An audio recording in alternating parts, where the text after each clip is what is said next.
panel is officially called Social TV, Where's the Money? And we got about 45 minutes. We've got a great panel. I'm Jeremy Toman. I run a company called Digit. We make an app called NextGuide. We are basically, thank you very much, we're basically aiming to solve discovery in the infinite channel lineup universe.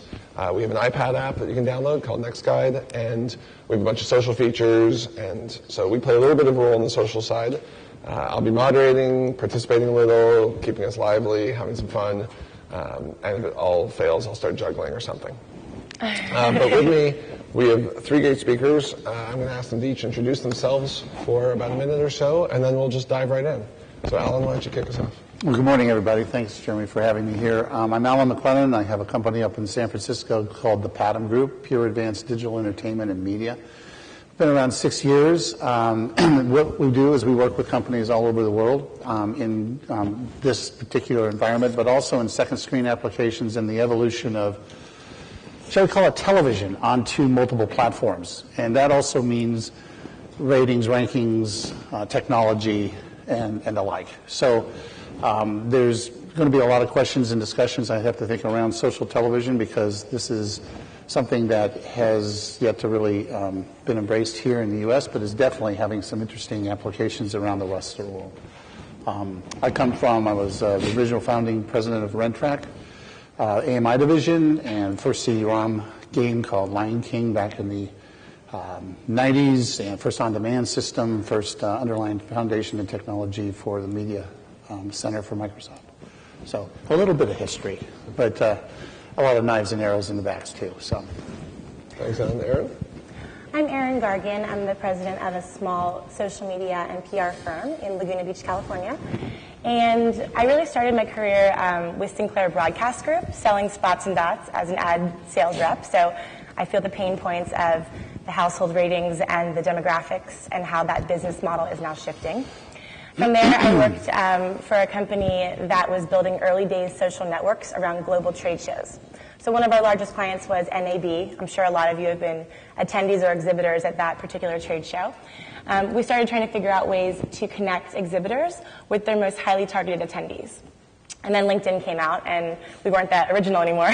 So I then moved more into the social space. I've worked with a couple pretty exciting brands creating enterprise-level social media strategy, combined with creative PR, and even done some painful media buying. So it's my hope today that we can explore what's happening with social TV, how you can integrate it into your production strategies, into your marketing plans, into your full suite of everything you're doing regarding streaming digital media, and that we can, again, have some fun and hopefully learn. Thanks. Hi, my name is Pete Scott. I work for Turner Sports. It's part of the Turner Broadcasting family. Reside in the great dry state of Georgia today. And we operate and manage a bunch of sports digital rights, from NBA to NCAA.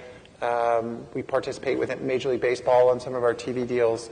And I have this great job of basically looking out, getting on my horse and seeing the new technologies that are out there that we try to integrate into our day-to-day brands and try to find a positive ROI, positive efficiencies in operations. And one of the things I can definitely tell you, every single sales deck that comes across my desk, because sales guys are always asking, Pete, I need that bright, shiny gold object that can close this deal.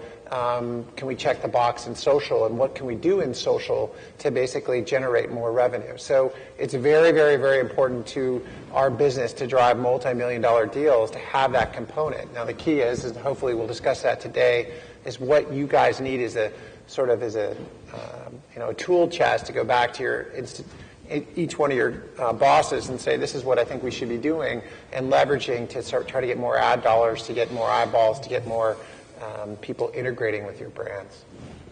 Great. So I'm going to jump right into the heart of social TV as a question, which is I'm going to ask each of you, and I think I'm very curious to the answers, and I'll see if I can make a summary at the end. Quick answer, maybe a minute or less. What is social TV? What does it mean to you? How does maybe you yourself or you define it from an industry perspective? And Pete, I'm going to put you up to the task first. So I'm blessed. I was telling Alan just quickly, sports is all about tribes, and I think news is about tribes. And what I mean by that is that everybody has a favorite team, everybody has a favorite allegiance to something. And what I view as social TV is the ability to take those allegiances and those people and those tribes and bring them together, to basically bring them around the campfire, and the campfire being a live sporting event. So it's the most important thing that we've done with Turner is we've basically injected tweets inside of all of our broadcasts. We did that last year, integrated it into our production, and had all of our producers and talent participate with that. And what that has done is it's stimulated the conversation around our show, and it's basically allowed us to sort of be very social relevant to everybody.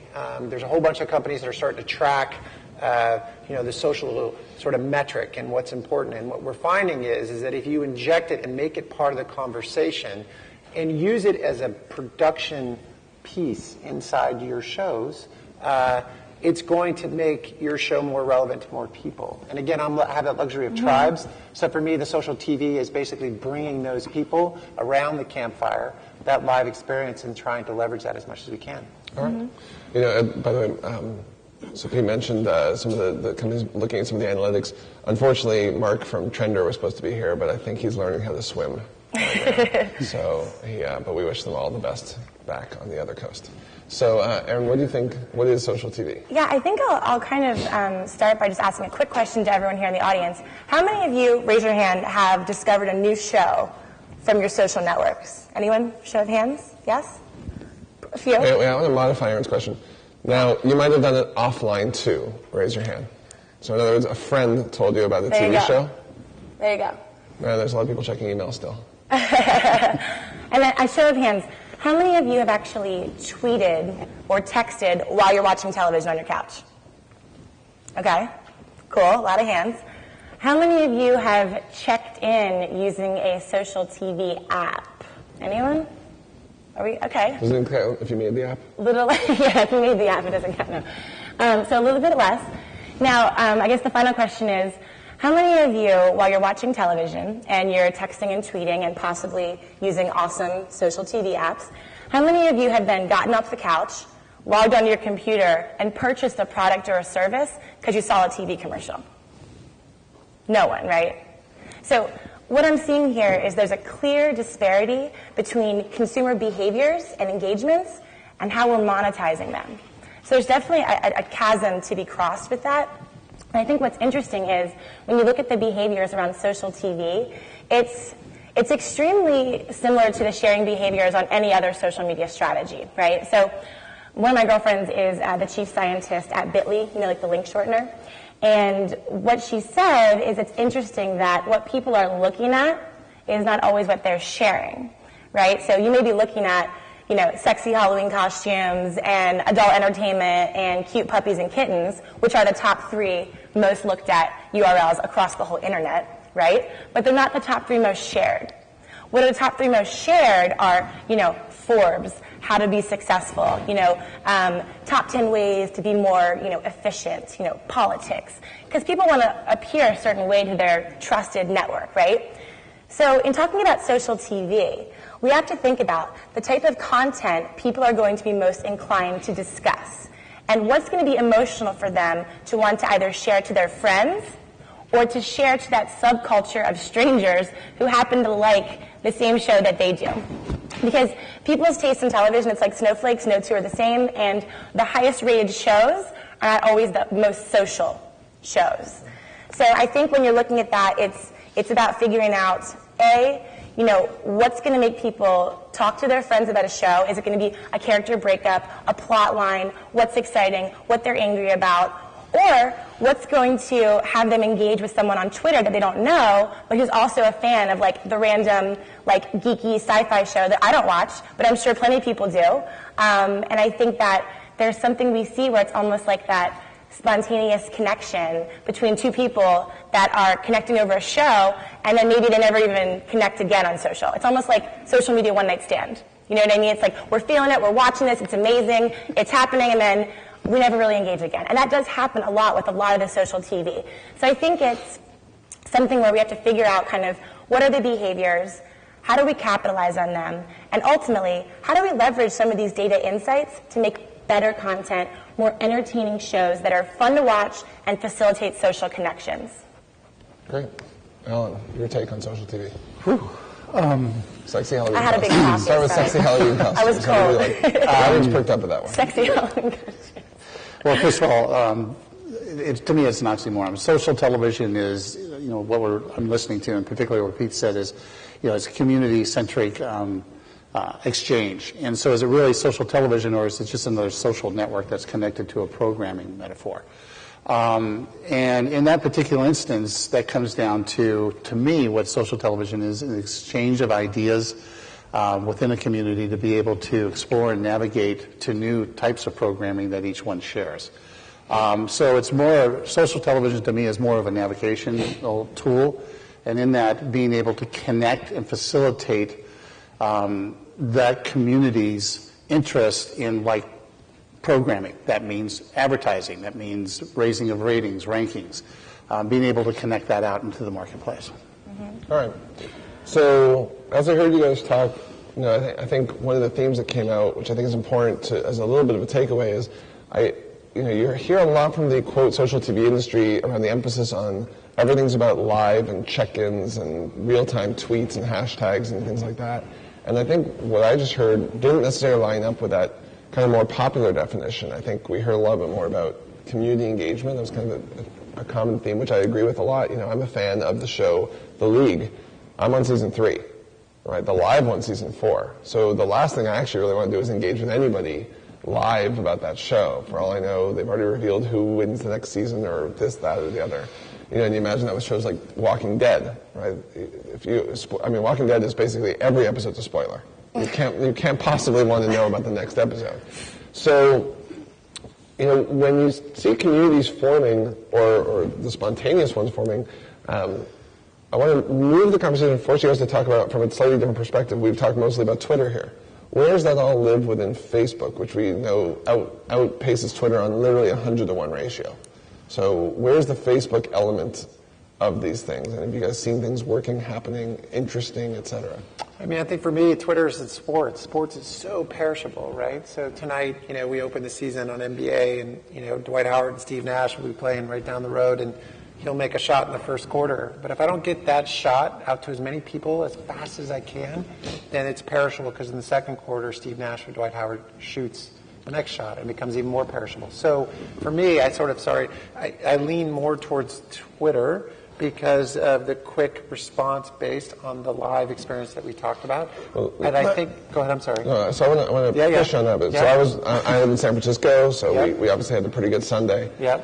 I've got to say, it couldn't have been 5 minutes from the end of the game before the first thing on my Facebook feed that had literally 4,500 likes before I even saw it. Mm-hmm. That was I've never seen anything. Anyone else here from the Bay Area?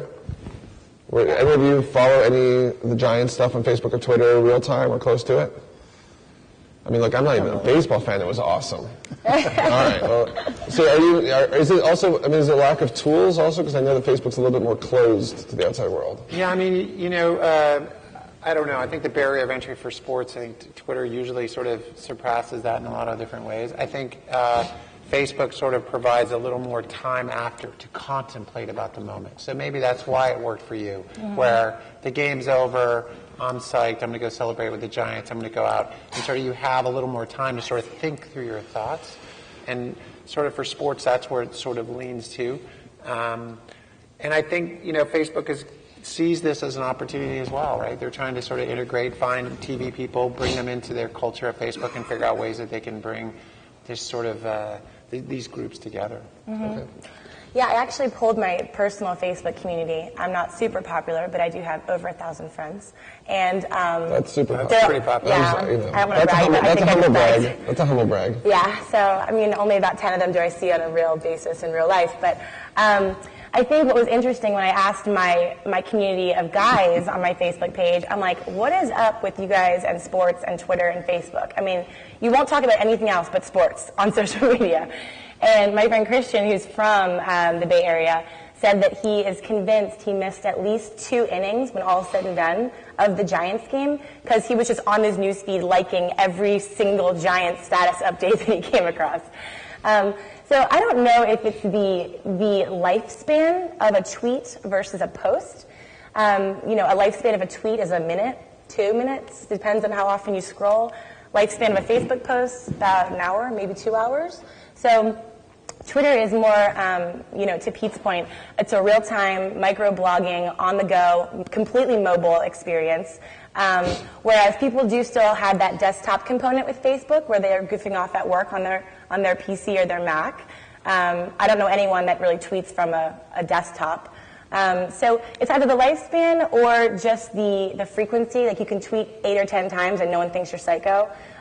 If you post more than 2 or, I would say 2 max daily Facebook updates, people are like, you need to get a life. It's just not as frequent of a publishing. So I think another thing with the Facebook versus the Twitter is with the whole social media blackout issue that we're talking about. I know that I personally will not check any social media when Gossip Girl was on because I'm on the West Coast now. I'm from the East Coast. So my whole community is talking about what happened with like Serena and Blair. And I'm just like, I don't want to know. I want to tune in. So my question, I think, is will the idea of social TV bring people back to watching, live TV because they don't want to have the spoilers that we've been talking about with Jeremy. So I'm going to stay on that theme. That's actually one of my key topics here. Is I won't go into any of the companies focusing on it just yet, but pretty much most of the energy from social TV industry to Hollywood right now is get people doing social stuff, and they'll start watching live TV again. Right. Alan, you've been around the block a couple of times. It's you're really starting to identify, and Twitter is fantastic, and it's really a great tool for being able to exchange information quickly and confidentially and somewhat anonymously. It's really strong. But when it comes to the Facebook, Facebook is definitely looking at putting together some sort of video. They have their movie distribution platform, and they also are being able to engage those within the communities and getting back to the communities. That's worldwide. Facebook is one thing, but in other countries, Roku, different things that are currently Noka in Turkey, they're able to really share a lot of social interactions via their video streaming, their television offering. And India, Mumbai, Zombies in the UK, these are programs that are actually engaging the viewer on an ongoing basis live at that moment within their social network, not so much on a Twitter exchange. And from that then allows the advertisers to get involved as far as who is seeing and what they're seeing and target the advertising back to them. So your question as far as Facebook, Twitter, as far as a social television component and looking at video and looking at any kinds of initial streamed content, Facebook has an upper hand on that. Okay. So now, thank you. Now going back to the live TV. Social networks like Facebook Path, So going to the live TV element, and Pete, I'm going to force when this question hits you, you can't talk about sports for a second. Okay, fine. Because look, we all know sports is about live anyway. Yep. So, Alan, you've worked with Hollywood over your career. Hollywood makes the most money off live television. The social TV, the social TV engine effectively is, as far as I can tell, selling fear into Hollywood to get them to adopt social as their platform to keep people on live. Do you think that's working, going to work, not going to work? I'm not sure if I agree with that fear.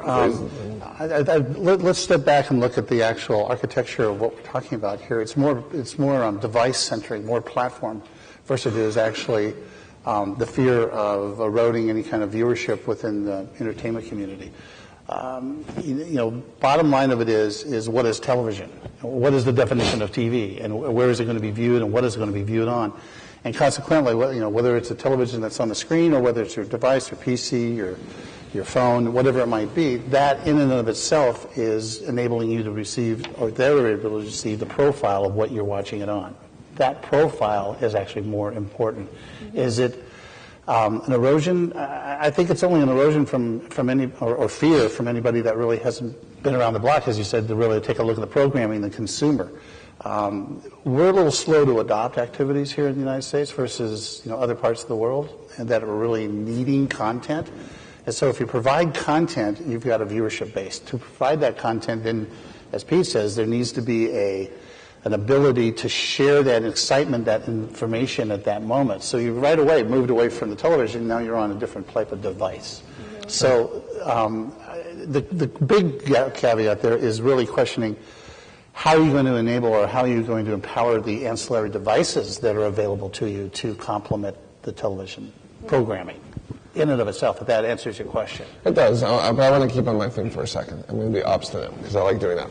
So you and I enjoy those kinds of conversations. So research has shown in DVR households, DVR viewing is still under 50% of all viewing, but massively on the rise. In non-DVR households, most TV watching is obviously live. Catch-up TV via streaming, specifically Netflix, massively on the rise, over 1 billion hours a month right now, none of which is live. So with all of those stats, if I were going to play a little bit of a future projective person, the one thing that is decreasing of TV watching is live. And that seems to be a set fate. It's a participatory action. Well, so Erin, we brought up Gossip Girl. Agreed. Right. So Gossip Girl, and I think another... Would you watch live, I presume? Yes. Live or DVR an hour later live? Well, DVR an hour later. Okay. Yeah. So can social get you to watch it live?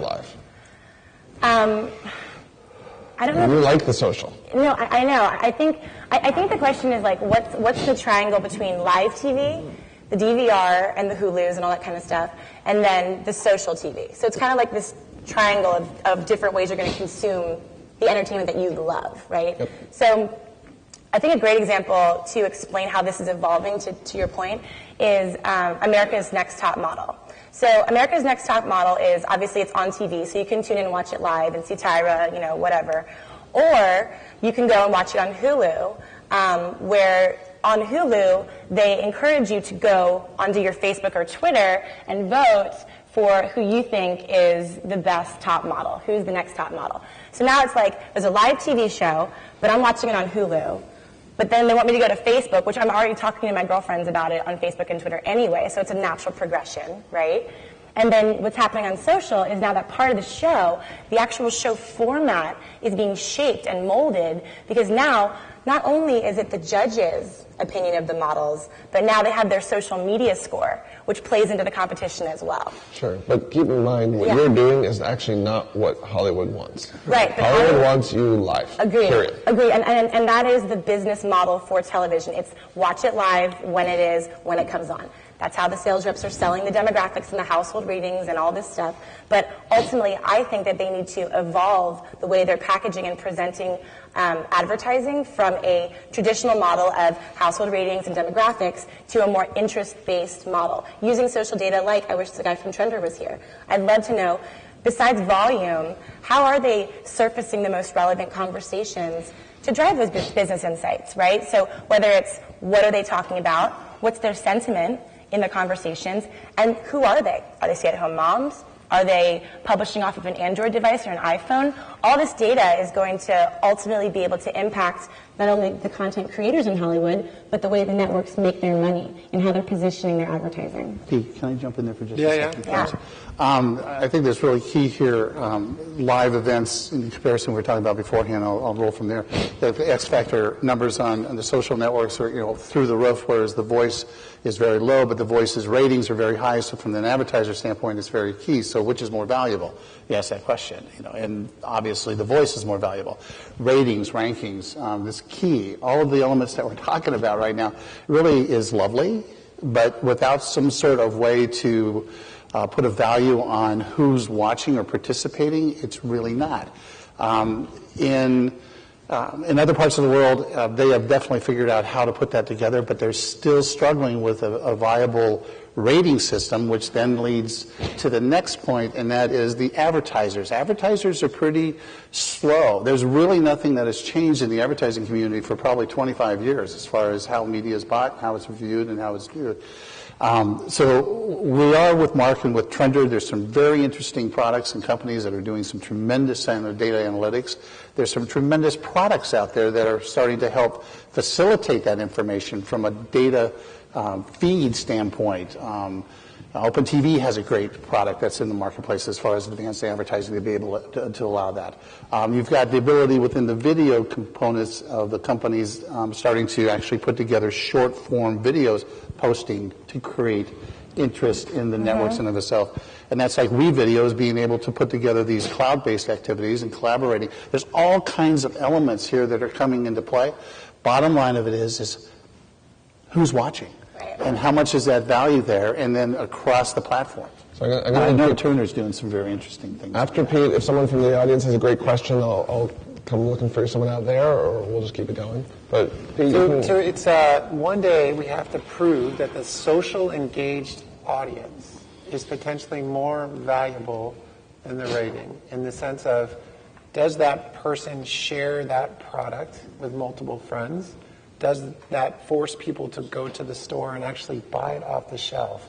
And I think what we try to do across Turner is just participate in the conversation, be viable touch points so that people can access and talk about that conversation.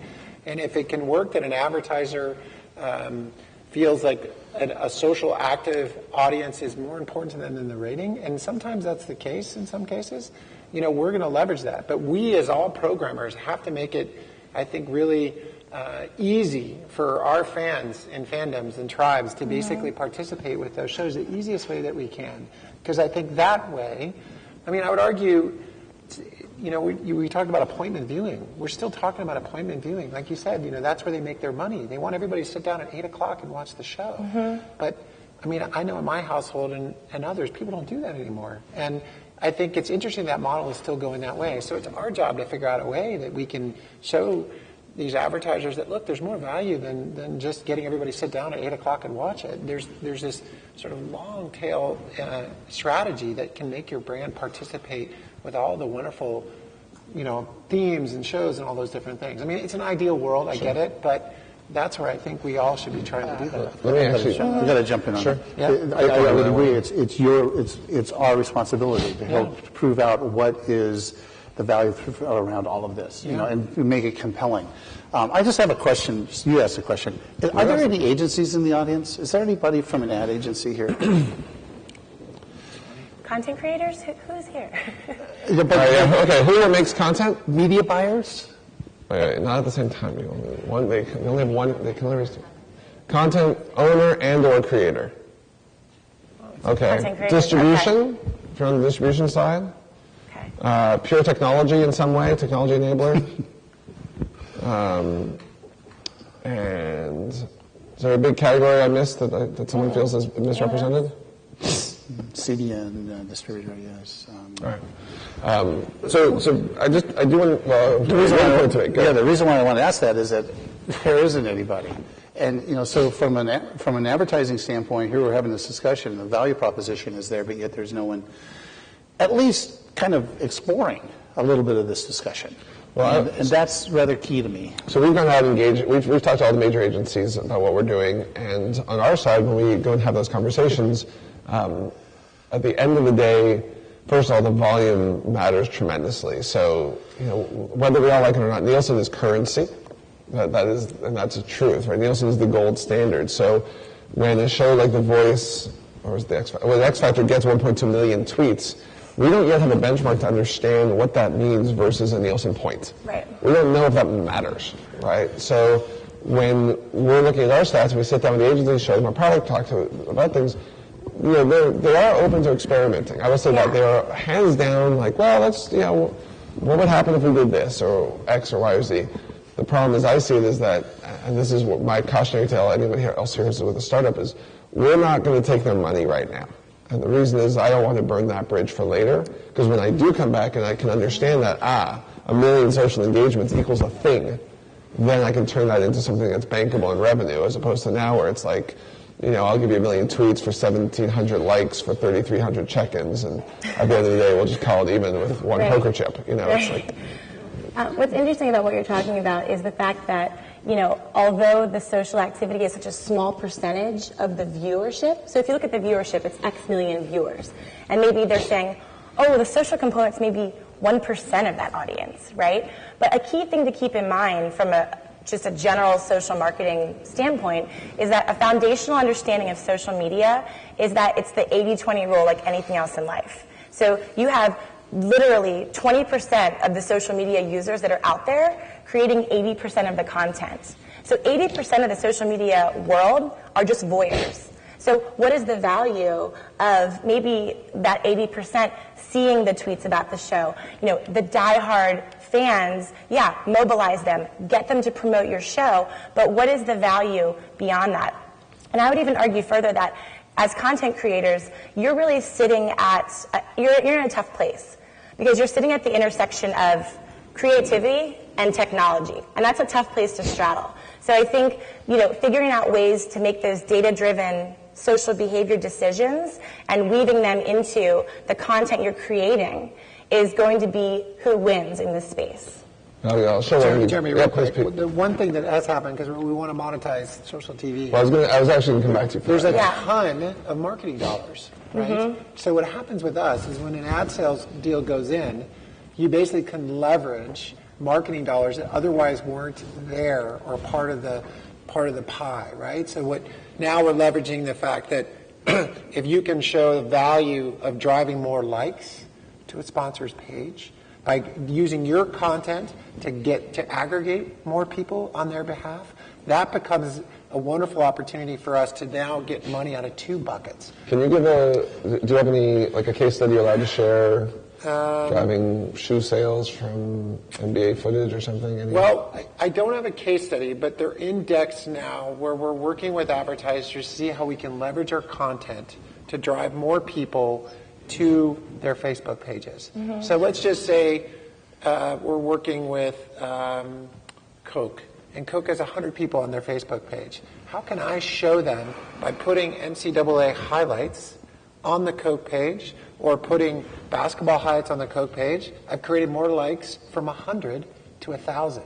What's the value to Coke for that delta of 100 to 1,000 that we can figure out to monetize and say, hey, I brought now 1,000 more people to the Coke brand. They're in your wheelhouse. You do what you need to do with them from here. But not just 1,000, you've also brought the friends of fans. Yep. So how do we market to that? That's the money, Take it right? a different direction. So I also think that, to Pete's point, a big question in social is figuring out, once we do have that value, I mean, you can either do it two ways. One way, with some of my clients, I actually put a dollar value with likes, right? So what's the value of a like? What's the value of a click? We work backwards from account creations. It's not a perfect science, but ultimately we have a number that we can provide to the C-suite at the end of the month and say, this is the general value that we think our social efforts have brought to the business, based on account creations, that value to the business, and working backwards from all referring traffic from social sites.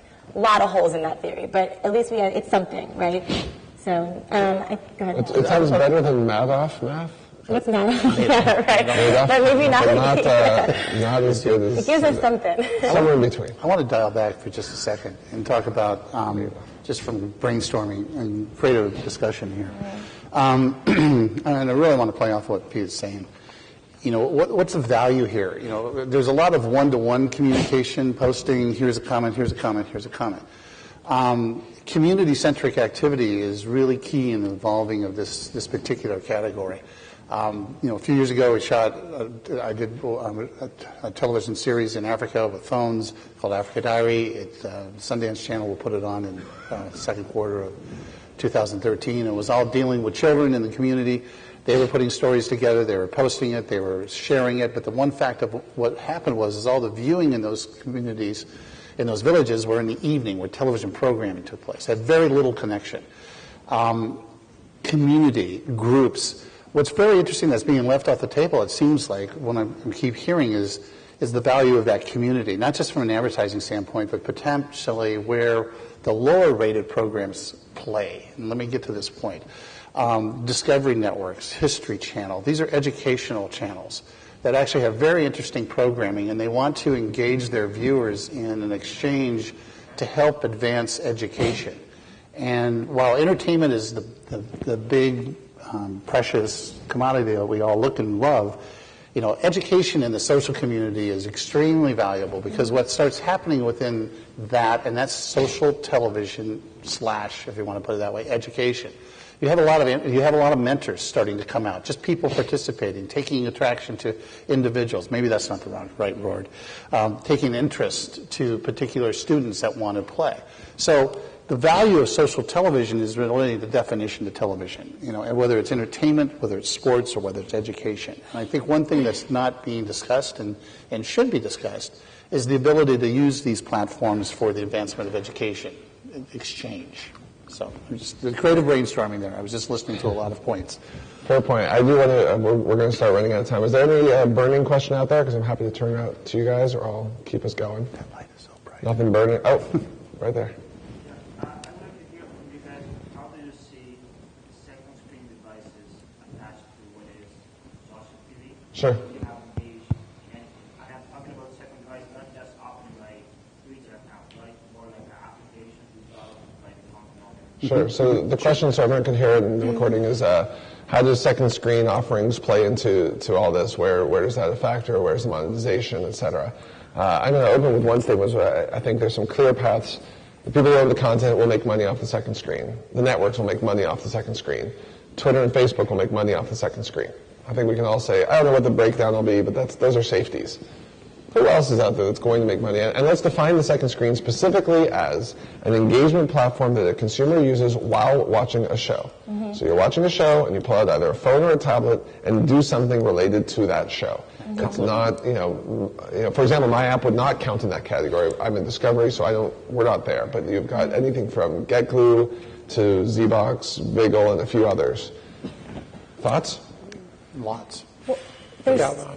Sure. Sports. We're going to run out of time, so let's keep the answers quick. Okay. I'm sorry I'm a sports guy on all this, but we just finished Major League Baseball postseason, and we had an app called Social Dugout. And the idea was the app is you download it and play along with the telecast. So we had sort of this model where we had predictive questions, batters about is at the plate, he's going to hit a single, home run, et cetera. We also had a chat functionality with that as well. We also had a component was like a Wikipedia for sports. So as different conditions were going on in the game, I can't put every stat that I want on the first screen, so I can put complementary stats on the second screen. So I think all of us as sort of producers, technologists, whatever it may be, is we want to enhance the experience through the second device. And I think for us, it was exciting, right? We've done a lot of predictive gaming within Turner Sports. We plan to do a lot more because this is where we think people will go in the future when they watch a sporting event. They can sit back, open a beer, watch the game, or have this complementary device, sort of like what you do with IMDb when you're watching a movie. I stop and I say, who's that beautiful actress? She was in this other movie. But I think it's all of us to figure out what components that we know that we would love to put on the first screen, but because our producers, the time frame, whatever it may be, can't do that. So I want to, I don't want to keep you with it, or I'll move to you, but I want to shift the slight way of answering this. Mm-hmm. So I know that Turner's going to make money off second screen with sports. That's pretty obvious. And I think they'll do it with some of your other content. Okay. I think I want to shift to, and Alan was reminding me to tell a story. So USA Network's doing a great job with some of their content. Psych in particular, seeing an uplift of 12% of their viewing. And it's a second screen offering. But it's really fantastic. They own the content. You guys own the content. Mm-hmm. Who else is in play? Is there room for anyone else? Is there third-party providers? Are there other things that will find their ways in the mix here, or not?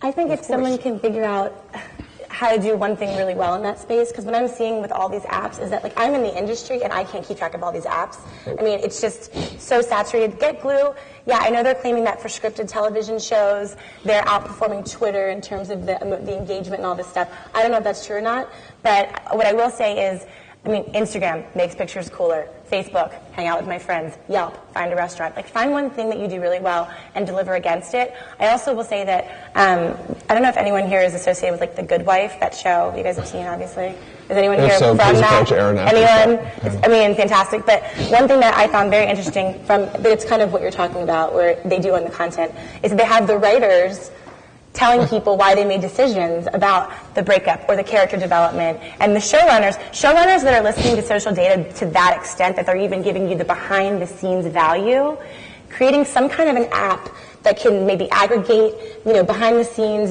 writer feedback, something like that, I think would have a lot of value. It has a lot of engagement thus far. So. They have an app for that. It's called the Unicorn. It will never exist. Okay, I'm going to jump It's on. impossible to create one generic platform that'll work. It just won't work. It just won't work. Yeah. You guys will always want a slightly better Turner optimized sports experience. The Good Wife producers will want a Good Wife optimized. Agreed. And there's no way to hand that off to some third party and Yeah. say, please own my content and do as good a job as I would. I've talked to too many people on your side of the table, and they don't trust. There's no, because we all have our own interests, right? We can't. It just can't work. Yeah, it needs to be very relevant. What's really something to keep in mind with Pete and the sports. One thing about sports is that it's demographically open. It's from 12 to 54 to 64. It's when you're a sports fan, you participate at an equal level, which makes it a very interesting community in and of itself. So I want to make sure that keeps out there. But second screen, real quick.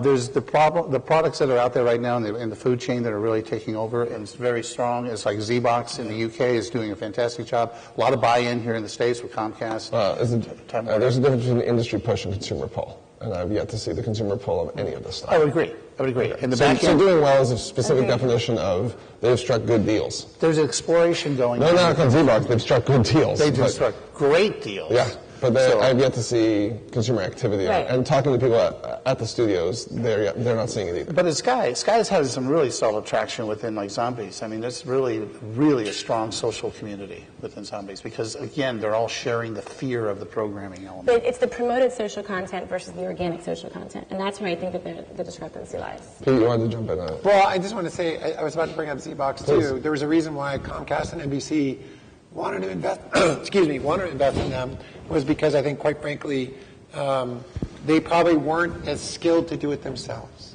right? I would argue, you know what, let's let these guys go play with it. They have a track record in Europe. Let's bring them here. Right. I think there is something to be said. Let's go to one central location Yeah, I agree. so I can watch all my shows and have a fun experience each way. But I think at the end of the day, if it's not integrated into the telecast and it's somehow not, it can't be peripheral. It's got to be in the show, and the producer's got to be thinking that way. Conan's done a good job so far with our Synced app on ACR. But there has to be that connection. If you're sitting on the peripheral trying to get in, it's just going to be much more difficult for you to do things. I hear what you're saying with it. Again, I think a generic platform will never be more than generic, and that's the problem. Is that when I talk to people who make shows like Game of Thrones, the attention to detail, it's never going to be good enough for them to not want their custom crafted app. So maybe there's room in the middle tier of content. This gentleman has a question. This will be our last question. We'll have very short answers, please. All right, and it's actually a follow-up to what Pete said, what you said, Jeremy. I'm Kshitij, by the way, from Kalki. And Pete, you mentioned that the second screen has good traction. From what I've seen so far, though, what's the monetization story on that? I mean, HBO Go, no money, lots of stickiness. TV Everywhere, lots of stickiness, no money. Yeah, so but where's the monetization? It's how you ask about the money, right? So always follow the money. So TV Everywhere is basically directly related to what I can give the cable operator. So the cable operator give me the appropriate sub rate for my channel. So it has nothing necessarily to do with the success of TV Everywhere. It would be nice if it was successful, but it basically allows us for me to go back and get a sub rate every 2 to 4 years, a higher sub rate, because I'm providing the cable operator my content in a different sort of place where they can ingest it and enjoy it, and that's where the money is. Now, on the advertising side, it's at the bottom, right? So I got TV, desktop, mobile, and now I got this sort of second screen experience. Now, because I can fulfill all 4 of those deliverables, this is a nice gold, shiny object that they like. So that's where I sort of need this to close the big deal. So that's where I'm seeing the money, both from the cable operators and to close those larger ad deals. So your apps Guys, specifically. I apologize, but the bell's about to ring here. I want to give everybody a 15-seconder. I'm going to start with you, Alan, put you on the spot. 15-seconder takeaway for the audience and something about social TV they should be thinking when they walk out of this room. It's actually going to take off of your question. Where I see really the value where the money is in navigation and being able to identify new programming elements that will create a new community that will drive advertising numbers. And if that's in a second screen component, fantastic. But it's really finding new programming, giving exchange within that community of whether they like, not likes or dislikes, but whether they enjoy the programming, and being able to drive interest, which gives the advertiser a direct feed into targeting that. Content, discovery, and community. Bingo. Agreed. Nice. synopsis. I think similar to the newspaper industry and the music industry, TV's evolving, and I think the biggest question to ask yourselves at the end of the day is what makes a show social? And at the end of the day, it doesn't matter if Blake Lively from Gossip Girl has a bajillion followers, it's not going to make the show awesome. So you've got to create awesome content that facilitates social connections. That's what I would say. Great. Yeah. And by the way, I don't know if what's happening in newspapers is called evolving, but that's a different word. Oh. Well, good point. It's I friends the New York Times. It's our job, your job, to know your audience. And the best way to do that is by social interacting and creating content that allow you to do that. There's 3 companies that we work called Bluefin, which is very similar to sort of, they want to be the Nielsen of social. They'll basically look at your TV shows, see where it's most active. You need information. You need data. So when that advertiser does come in, at least you can share them that morsel of information besides the rating point that'll make you different than, say, someone else who wants that same money. And by the way, one last thought to share is when I talk to people on the TV ad side, there's an interesting comment that has a lot to do with thinking about the TV, where the real money in TV flows, is that they say that 50 cents of every dollar spent on TV advertising is thrown out. Just nobody's sure which 50 cents. So I'm not sure where the data fits into all that, because it's certainly not going to help with that statement. But thanks to a great panel, and thanks for being a good audience. Good job, guys. Thank you. Thank you.